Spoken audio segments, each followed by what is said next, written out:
Here we are, the last in the series. We're wrapping this up, and we're gonna wrap it up today discussing running mechanics. And what happens when I'm running and I'm in pain?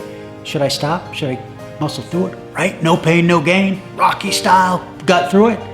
And does there ever come a point when it doesn't make sense to run at all? Here we go. This final session is kicked off with a question from Amanda. Again, part of that Tri-City family of women up in Western Michigan, supporting each other to stay active and to reach their physical goals. And Amanda writes, I have a two-part question. A, how do I mitigate knee pain when running? And B, are there real cons that should keep someone from running? All right, Amanda, some great questions, and let's get right to the knee pain. If you were here seeing me one-on-one, I would have you walk and move so I could see if there's any mechanical issues going on. I would get you on my table to see if there's any soft tissue issues, particularly around the quad and in the hip, that might be causing some misalignment there. But you're not. So let me give you some questions to ask yourself and some things to maybe bring up with a local therapist so that you can get these knee pain issues addressed. The first thing that I want to kind of take a new and a different look, if you will, at viewing running and what's causing the pain. Okay, the first thing is think of running simply as action, reaction. You're throwing force into the ground and you have force coming back, right? So when you run and you plant that foot, you are putting your weight and your downward energy into the ground, and then there's a force coming back. So instead of thinking of it as a pain problem, I want you to think of it as an absorption problem. Meaning, why is your knee the one absorbing all of the force coming back, or the majority, or more than its fair share? Because the reason you're having if we look at it that way, we can say that the reason that the knee is having pain and not something else is because it's being overworked. It's being worked in an inefficient manner. And why is that? So one of the things that I like to do to kind of help illustrate this idea of absorption is to do a lunge, okay? And watch this and then pause and do it yourself so you can feel what I'm talking about here. But if you lunge forward and you land on your ball of your foot, and so your heel is off the ground, and you lunge and you hold that, stop and hold it, and see, how does my body feel from my toes to my hips? What happens?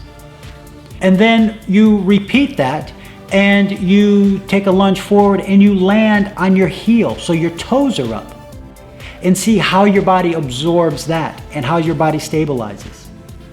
Now, it's kind of an exaggerated example of what's happening, but when you're running, or there's types of running, right? Just like HIIT, where there's all of the geeks and everybody fighting over which way's the best. In the running world, there's particularly with the barefoot running craze and the Born to Run, everybody's arguing about should you be a midfoot striker, a toe, heel, all of these things. The bottom line is they're all different ways to absorb the force that is happening when you hit the ground, okay? Some ways we can argue are more efficient than others.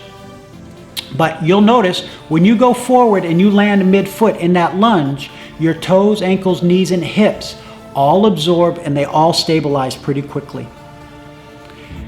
In contrast, when you land heel, you're not as stable, there's less absorbing and a lot more coming into the knee disproportionately. The toes, ankles, and the hip are absorbing in a very different manner. Not to get all detailed in this short little video, but even at the hip, when you land on your toes, the hip absorbs in more of a flexion movement where the glute max gets to be a big player. When you land midfoot to heel, then your hip does a little kind of pushes out to the side, and the TFL and the glute medius are doing more work to absorb. So depending on how you're striking is going to determine which players are being affected the most. So that's the first thing that you need to determine is where and how am I absorbing the force when I'm running. Once you've determined where and how you're absorbing the force, then you can begin to ask yourself, is it a biomechanical issue or is it an equipment issue? And it could be a combination of the two. I'm not here to get into the great debate of we were all born to run, we should all be running this way. No, there's a way you're running, you choose to run.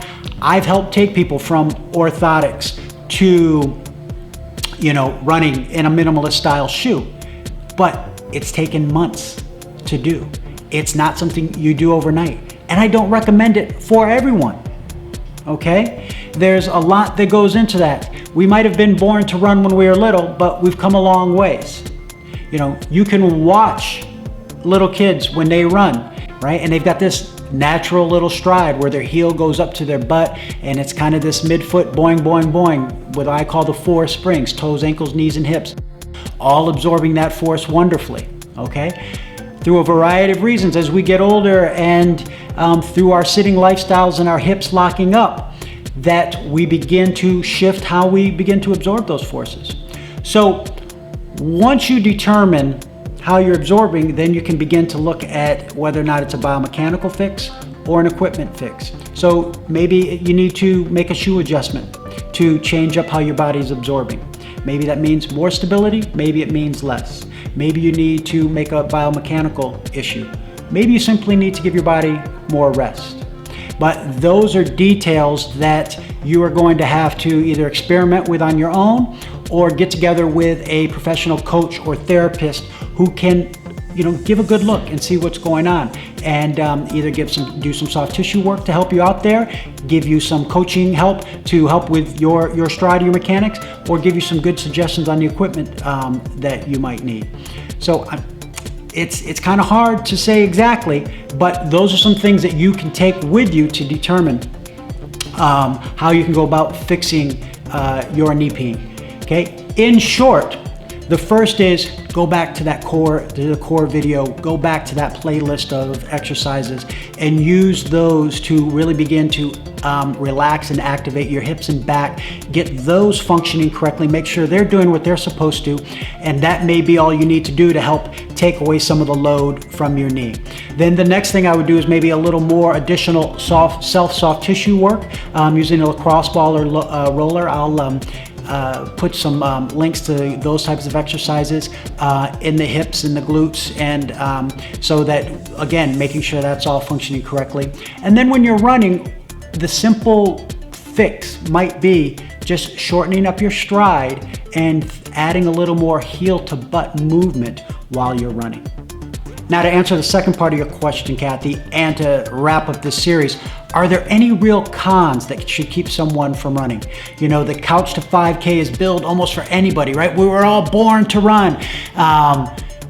But is there a time and a place when somebody shouldn't be running? Yes.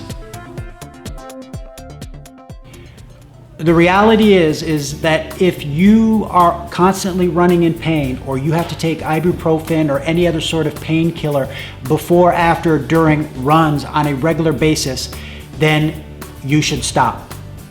Okay? If you cannot run pain-free, then you shouldn't do it. Pain-free without drugs. I know that a lot of doctors out there will just say, oh, you're getting older, you've got some inflammation, no. I can't say this enough, okay? Time and time again, pain is your body's way of telling you, I can't handle the workload. Something is not correct here from a mechanic standpoint or from a workload standpoint. I am getting overworked, okay? Please do not fall for the, you're just not 18 anymore. What do you expect? This happens to no. If you have sharp, nagging, reoccurring pain and you need to take a painkiller before, during, or after your runs on a regular basis, then you need to get underlying issues addressed. Don't cover up the symptoms, okay? Please just do me that favor, all right? Painting, running has the ability and can be an enjoyable pain-free experience if your soft tissue is in good health, if your muscles are firing and doing the things that they need to, if your form is appropriate. And if it's not, it's going to cause pain. So if you're in that state, then seek out professional help. Get with a professional coach or therapist who specializes in this sort of thing or has a good working knowledge of it and can begin to address your specific issues so that running can be what it's been for many and continues to be, an enjoyable way to deal with stress, maintain a healthy body composition, and a social event with friends and family. All right.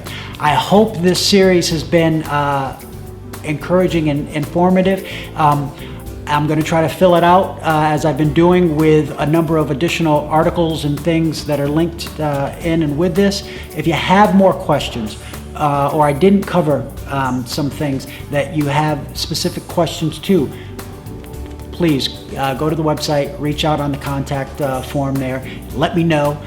If you enjoyed it, definitely either here at YouTube or wherever you found this, let me know what you liked. I'm going to keep doing what I can to bring you guys tools, both you guys specifically out there in Western Michigan and everybody else, the tools and resources that you need to enjoy your bodies and to get the most out of your bodies while you're here on Earth. Cheers.